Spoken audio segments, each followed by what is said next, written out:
Live from Ann Arbor, Saturday, 9 a.m. Eastern Time. Capital One rewarding performance. That game is second CFP top 5 meeting between the two. 2016 overtime game, a disputed finish between the Buckeyes and Wolverines. Notre Dame just keeps sneaking around. We mentioned that Clemson got ranked as well for the first time this season. Pleased to be joined by the Bear, Chris Fallica. So, Bear, let's start with Notre Dame. I know all of these numbers can get confusing, but for Notre Dame, if they beat Stanford and finish 11-1, it would be a 31% chance, according to our metrics, for the average top 25 team to be 11-1 against that schedule. That's not very good. That's weak for a playoff contender.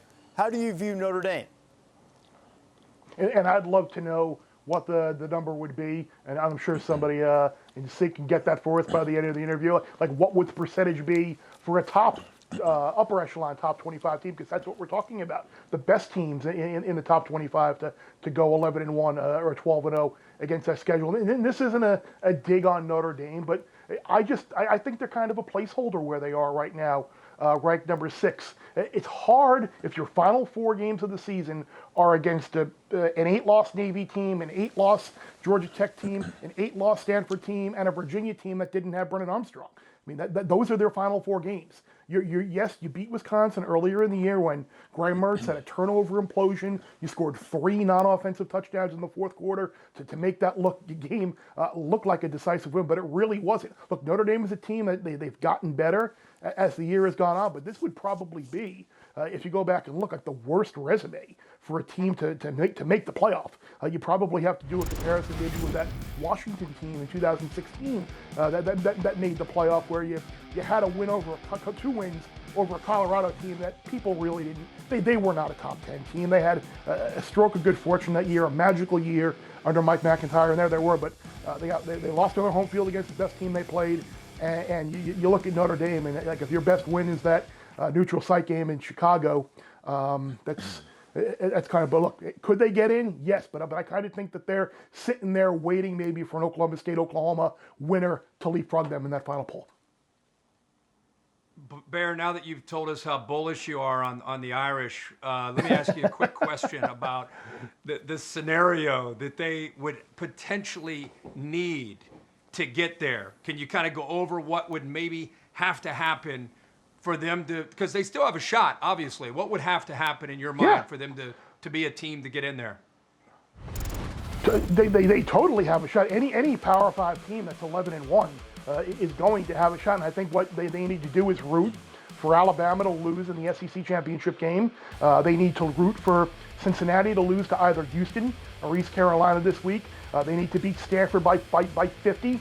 They need the winner in Bedlam, whether it's Oklahoma or Oklahoma State, to wind up losing in the Big 12 championship game. That way you have a 2-loss champion in the Big 12. Then they're sitting there with 1 loss, and it's really that whole best versus most deserving deal where they're deserving because they're 11-1. Are they better than Alabama or some of the other teams? No, but the committee has always erred on the side of more deserving over best. And people have given this question this week about the whole Georgia-Alabama deal and saying, oh, is it fair that Alabama is going to get penalized if they lose to play for playing Georgia in the SEC championship?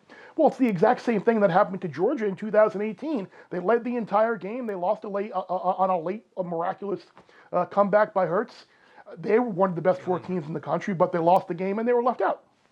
I do want to point out one thing in the interest of complete transparency here with Notre Dame, and I referenced the likelihood of their record. But the strength of schedule at the moment, it's better than Georgia's. It's 20 spots better than Ohio State's, and it's only 6 spots behind Alabama's. Understanding that those may change a little bit, but while the Irish don't have like the huge marquee win, granted, it's comparable to the other people right at the top of the rankings in terms of just strength of schedule. And I think they've showed improvement throughout the season, which is what you want to see. But it's interesting when you're not in a conference championship game that last weekend and everybody else has opportunities. How is that weighted?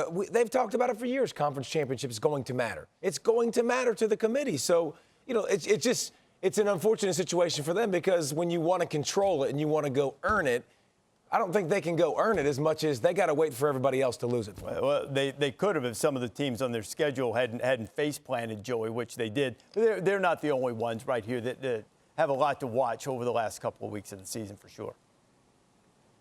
No, not at all, Rece. And I don't know how you railroaded us to talking about Notre Dame so much on a show that they're going to need some help to get there anyhow. But I think David posed an interesting question earlier to Kirk, and one that I was alluding to also. What happens in the scenario if Bama does beat Georgia, Ohio State wins out, Cincinnati wins out, and then Oklahoma State gets 2 top 10 wins at the end of their season in Oklahoma this week, and then maybe a Baylor in that last week? What happens with Oklahoma State? Can they get enough in those last 2 weeks to possibly leapfrog someone and get into that top 4? Seems like something that seems doable to me. David mentioned it. Yeah. Bear, where are you at on that? You know, I think so. I think if you're talking about Oklahoma State winning this week in Bedlam and then getting an opportunity to have a second win over Baylor, so you've got 3 wins over the teams that the committee will probably have in the top 10 or 11 at the end of the year, that's going to say a lot. And remember, the only Oklahoma State loss was a controversial type loss with a questionable spot on the road in a back and forth game the entire way. So it was not a terrible loss by any stretch of the means up in Ames. So I think the fact that Oklahoma State would be a Big 12 conference champion, I think they would get the edge over Notre Dame, especially this year. And David talked about it as well. Last year, Notre Dame had the benefit of playing in that ACC championship game and getting to, they were in the playoff regardless. But they did play that final week. They did have an opportunity to play in that final week, and that's something they wouldn't have this year. Well, I think everybody agrees they'd get the edge over Notre Dame. I think the question is, would they get the edge over Cincinnati is the question. Correct. But all of that, we'll wait and see. And Chris Fallica with some insight there. Thanks for watching ESPN on YouTube. For live streaming, sports, and premium content, subscribe to ESPN+.